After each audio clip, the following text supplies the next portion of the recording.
Hey, hey, hey, happy Monday and welcome to another episode of Monday Night Live, a time I connect with you, usually at 7 p.m. EST. Today, I'm an hour early. I'm an hour early because, listen, I have a church board meeting. So I'm always committed to come to be here for you to give you, listen, insight to align biblical principles with your entrepreneurial journey. Why? Because God created you as the answer to someone's problem. So whether you are an entrepreneur, or you are working in corporate, I need you to understand that you are part of bringing the kingdom here on earth. You are. And so these lives I do on Monday are really specifically for entrepreneurs, but a corporate or organizational leader can get a little something out of it too. So as you come in, first of all, if this is your first time, say, hey, Nicole, it's my first time. I see many of you are joining. So say, hey, girl, hey. Tell me name, tell me where you're from. So, with that said, let me get started because I told you guys I have a church board meeting that actually starts at 6:30. So, but I'm committed to get through the insight that that we are going through in this series, right? Thank you. I appreciate you. I'm so glad you guys are here. So, as you're coming in, say hello. Tell me where you're from. If you have questions, pour in. So, this is part 4 in a series that I've been doing called Master the Marketplace. And really, it's the 10 commandments to do business the way God intended. Now, I'm going to try to talk slow. My goal is to give you as much as I can in 30 minutes. And so, usually I have slides because this is quite meaty content. But because I can't, my technology's acting extra because we just had a storm. I'm going to go through everything. I tried to type as much as I could to put on the screen last minute. All right. So get your pen, get your paper. If you have questions, stop me. All right. Now, here again, those of you that have been with us in the series, number one, you got to know that, hey, Anisha, that there are things in your atmosphere. There are things happening around you that many people don't look at, don't talk about, don't teach about, and you wonder why your business isn't working. You can have the purpose system you need, you can have the sales system you need, you can have the back end system, you can have the tribe building system that you need. But if your atmosphere is off, your business will not work. My clients hear me say this all the time. Your business can never and will never outgrow you. And so the goal in this series is to look at the things that are happening in the atmosphere of your business. All right. The atmosphere of you, I should say. So, quick review. And by the way, if you've missed any episodes, because this is part 4, go back and watch 1, 2, and 3 on my YouTube channel. The way I teach, one builds on the next. And yes, we're going to all 10. Okay. So, quick review. Week 1, commandment number 1. And by the way, think about what a commandment is. It's a general rule intended to regulate behavior or thought or how you move and live and have your being. Think about why God created the commandments. So these are the things that you've got to look at if you want to do your business the way God intended, okay? So, number 1, commandment number 1, and these are commandments that I feel like God dropped in my spirit, right? So I'm not gonna act like I was Moses and had a whole burning bush moment, or I went up into the mountains and came down with the stones. But these are things that I've learned in my own entrepreneurial journey, living out my purpose that I know that I need, that I stay in alignment with. And these are things that I often teach my clients. So I'm sharing some of the insight with you. All right. So, number 1, you got to say yes to your calling. Sometimes people are in it 5%, you're not in it 100%. You got to get all the way in your calling. And again, if you've missed these episodes, I'm not getting ready to go through everything I taught. Go watch it on my YouTube channel, nrjnetwork.com. All right. That was number 1. Number 2 is you got to get comfortable with being uncomfortable. I believe that the greatest things that we accomplish happen in uncomfort. Why? Because the only reason or only way we have to trust God is when we don't trust our own selves. We can't see how we can do it. Mhm. That's a whole conversation, and you guys know I give you steps. Last week was you must be a servant leader. The thing that I love the most about the conversation that I had with you last week, and again, I'm not going to go over all of it. You see it scrolling there at the bottom of the screen, so you can go watch it, is you got to focus on service over sales. So many people focus on sell, sell, sell, but when you realize that God created you as an answer and you focus on serving people, the sales, the revenue comes. Which leads us to our conversation for tonight, which is we're at part 4, y'all. Part 4 is you must have a singular focus. You must have a singular focus. Now, y'all know I'm going to give you Bible, okay? And if this is getting good, give me some heart emojis. Give me some, let me know because I can't hear you, but I can see your comments in the chat. Okay. So here's our foundational Bible verse for this conversation. Okay. Now, this is really the key to skyrocket your business success. It's your focus. It really, really is. Okay. So, this is Proverbs 4:25 through 27. Again, Proverbs 4:25 through 27 that says, "Let your eyes look straight ahead and your eyelids look right before you. Ponder the path of your feet and let all your ways be established. Do not turn to the right or the left. Remove your foot from evil." The thing I think is so interesting is when you start to do the thing that God crafted and created you to do, the enemy's going to try to throw you off. He doesn't want you to be successful. He doesn't want you to be able to do the thing that God created you to do. So why I think this Bible verse is perfectly in alignment with why you got to have a singular focus. Listen, the other thing is if you go read the whole portion of this, so this Bible verse again, Proverbs 4:25 to 27, the whole section is actually Proverbs 4:20 to 27, and really, King Solomon is talking to his son about his heart. And when you think about the commandments are all about us having a heart after God. So you start to realize that God created and crafted you to be the answer, and you say yes to it. You've got to focus only on it. So, what I'm going to give you in our next few minutes are the three things that focus does to help you have, or really to help you skyrocket your business, for you to have a successful business in the first place. All right. So, number one, having that singular focus allows you to stay in your lane. Now, Matt, I can't show you the slide I had. So the slide that I had to show you was two cars colliding. Why do people have crashes? Because somebody gets out of alignment in their lane. One of the reasons, another one could be that somebody stops abruptly. But nine times out of 10, is somebody swerving or doing something wrong in the lane that they're in, and therefore messes up not just one person. Sometimes it can back up a whole line of cars. What's that got to do with you and your business? There's so many people that are not clear on the direction and therefore they don't focus, or they have what I call blingy object syndrome, where they're like, "Oh, well, so and so's doing that, so I'm gonna do it like that," or "Oh, such and such is a business like this, so I'm gonna start my business like this." Mm-mm. Going back to number one, what is your calling and what singular way has God called you? Here's the Bible verse for this one. James 1:7 through 8 that says, "For let not that man suppose that he will receive anything from the Lord. He is a double-minded man, unstable in all his ways." Think about what double-minded is. It means one day you're this way and the next day you just keep going back and forth. And I don't mean to be doing Beyonce, but you get what I'm saying. You're flipping, you're going back and forth.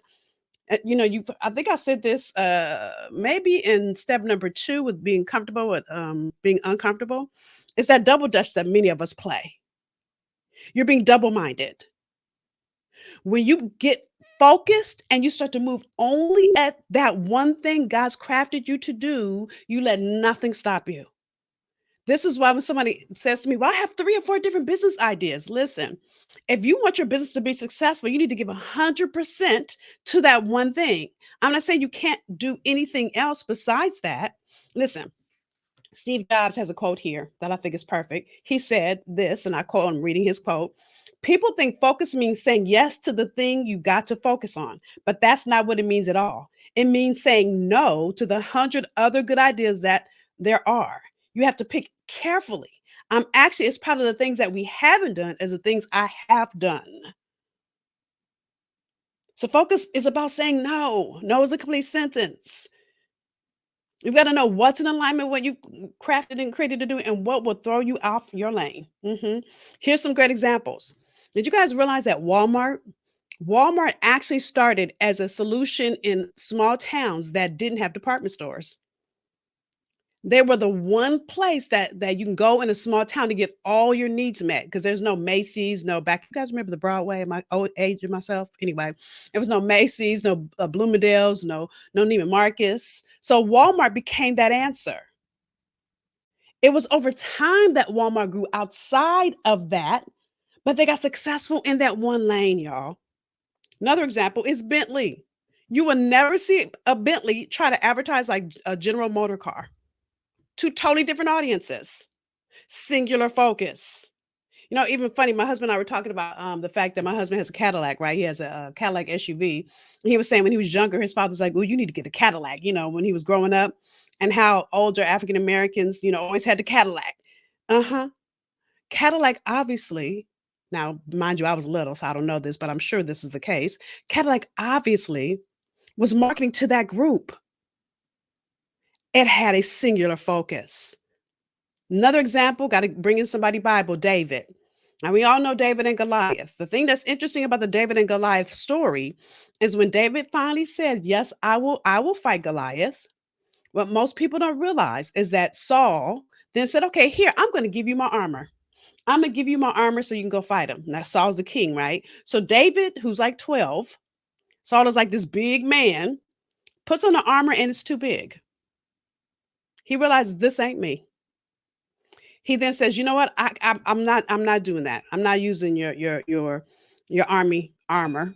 I'm going to do what I know to do." He stayed in his lane. And I wonder what would happen if you got clear on your lane and realized that there's power in your story, like Walmart, like Bentley, like General Motors, like David, and go on with other examples. There's power in your story, and that story happens in your lane, right? So I'm about to choke y'all. Let me take a sip of water. Okay.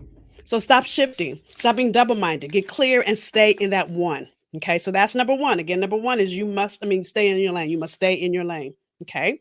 Number two is you will be known by your fruit. When you stay in your lane, what gets produced is fruit, and people will know you by your fruit. Matthew 7:20 says, "Therefore, by their fruits you will know them." Think about what that means. When you're growing anything, what gets produced from it becomes your fruit. It's like the brand, it's the quality, the reputation, the things that are bearing because you're doing what you do. Another Bible verse here, Matthew 12:33. Either make the tree good and its fruit good. Let me start over. Either make the tree good and its fruit good, or else make the tree bad and its fruit bad. For a tree is known by its fruit. You're known by your fruit too. Listen, you don't want to tarnish your brand by producing something that's bad. It could be one thing in one moment. You don't believe me? Here, let me give you some examples. How about Puffy? Brand tarnished. How about Bill Cosby? Brand tarnished. How about Will Smith? Oh, he's trying to rebuild his brand, but he having a hard time, ain't he? And go on and on. But let me give you some other examples. When you think of LeBron James, when you think of Oprah, when you think of Serena Williams, when you think of Janet Jackson, even. Now, you don't have to be a well-known celebrity to be a brand. Matter of fact, each of you has a brand reputation. You do. There are things that people think of when they, and I'm going into number three, so let me not start that yet. But I want you to get that each of us is bearing fruit. So my question to you is, what fruit are you bearing? What's the value, the reputation that's attached to your name? One of the things I always tell my team is I want to serve everybody world class. Point back, period. I don't care if even my stepdaughter. So funny. This just popped in my head. I remember when my bonus daughter was going to prom and she wanted this $500 dress. And I said, go in my closet and find a $500 dress. If you can find a $500 dress in my closet, I will buy you a $500 dress. She went and got the most expensive dress she thought was in my closet. I said that dress was $50. Bought another one. That one was 100. That one was 20. See, I'm always gonna look world class, but I'm a frugalista. I know how to make it look like I spent 5,000 if I'm gonna keep it real, and I probably only spent $50. But again, my reputation, my brand, the world class that I'm gonna bring doesn't mean that I'm spending a lot of money. But there is a feel to who I be that I want every one of my clients to experience. Y'all get that? Y'all are quiet in the comments tonight. Hopefully, y'all can still hear me. Then we're going to finish out with number three. Now, again, this is all about why you should have a singular focus. Number one, helps you stay in your lane. Number two, it listen, you know about your fruit, so it helps you produce fruit and produce fruit that gives the reputation that you want it to give, which moves into number three. It defines how people experience you. Here's the Bible verse here, Romans 15:2-3. Let each of us please his neighbor for his good, leading to edification. For even Christ did not please himself, but as it is written, the reproaches of those who reproached you fell on me. So again, Jesus wasn't doing what he did for himself. He was doing it for other people. So my question to you is, how do you want people to experience you? Because it's not about you when you do what you do. What's the personal touch that you want people to walk away with? One of my favorite quotes, Maya Angelou says, people forget what you did, they will forget what you said, but they will always remember how you made them feel. How do you want people to feel? My clients know you can get one part comedian because sometimes that can be funny. Sometimes it comes off corny, but that's okay. You get a whole lot of Jesus. So you're gonna have fun, you can get some Jesus, and then you might get a little rap music too, because I like that too, right? I had a retreat this weekend with a group of my clients, and I said, I coined the term I'm bougetto. I'm bougie and I'm ghetto. And I'm equal parts of both, and you get parts of both. But again, I'm saying that because I like to have fun and make you laugh. I want you to have a good time, but I also want you to feel connected to God. That's always my goal in what I do. Okay. How about you? Think about what is your company culture or what is the culture of anything you do? What does that feel like? Think about people like companies like Chick-fil-A. The thing I love about Chick-fil-A is they are all about customer service. No matter what Chick-fil-A you go to, no matter what part of the country you're in, you're gonna get the same kind of service. That's because they created that experience. The CEO, the founder of Chick-fil-A wanted a certain kind of experience. Same with Southwest Airlines. Southwest Airlines, you get a certain kind of experience. When I think of hotels, I think of DoubleTree and the warm cookies. Woo! Let me tell you something. When you go in there and those warm cookies are in there already, but that's all about company experience. So as you begin to look at how you have a singular focus, your singular focus helps you stay in your lane. It helps you produce the right kind of fruit. Because listen, if you're trying to do too many things, you're not going to produce anything.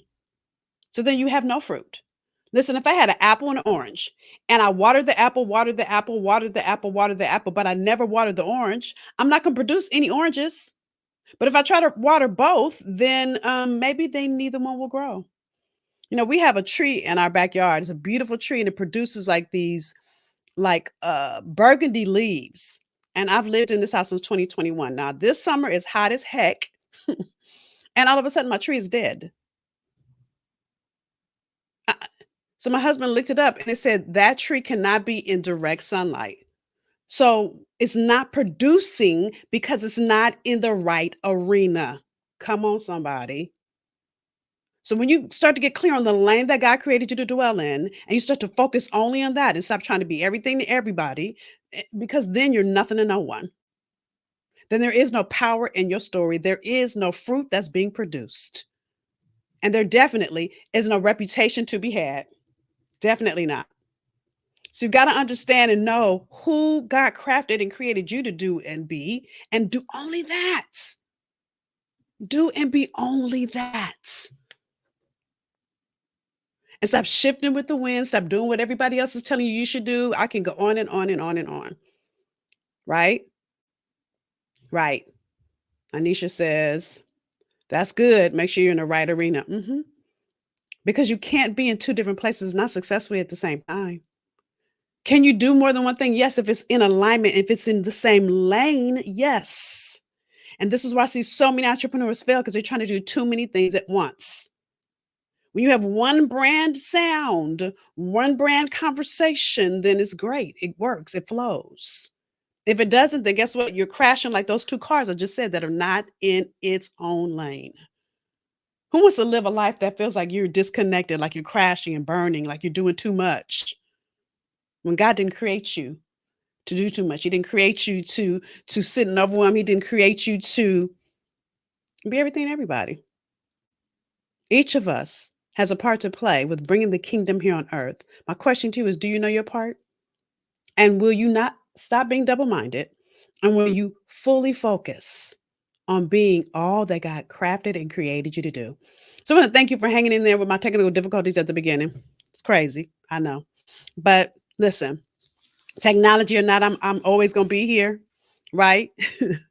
So do me a favor, one, like this as you're watching it. Why? Because someone else in your feed, or I mean, share it. I'm gonna say share it because somebody else in your social media world might need this content. Number one, number two, like it. And the reason I ask you to like it is because then it stays in my feed so that other people, I'm not trying to grow my listenership, my watchship, whatever you say, my watchers.